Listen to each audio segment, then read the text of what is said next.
Air Force One lands for a recent campaign rally in Pennsylvania, a key battleground state in the 2020 election that President Trump narrowly won in 2016. Trump sees the strong U.S. economy as his #1 advantage heading into next year's campaign.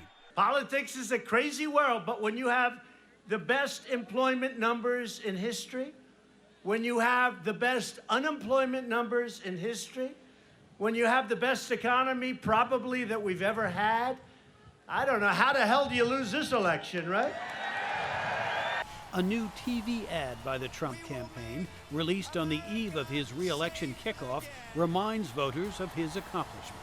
And we will make America great again. Thank you.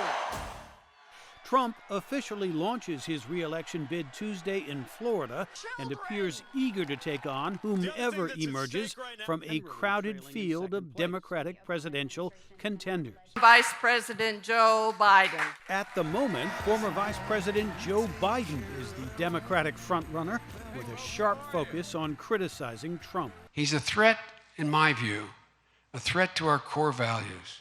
4 years of Donald Trump will be viewed as an aberration in American history. 8 years will fundamentally change who we are as a nation and how we're viewed around the world.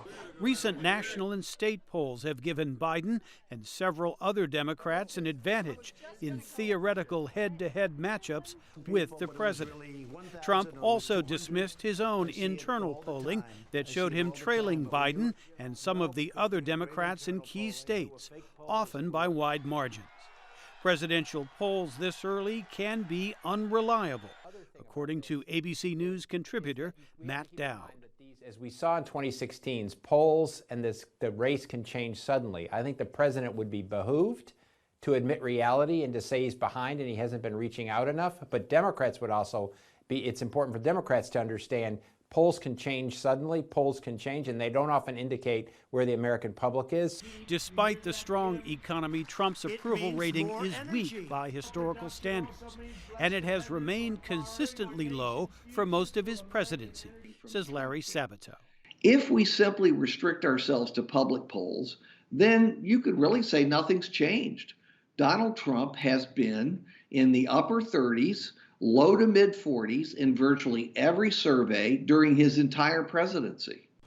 The polling suggests that while Trump has largely kept his political base happy, he will need to find a way to broaden his support if he wants to bolster his chances for 2020.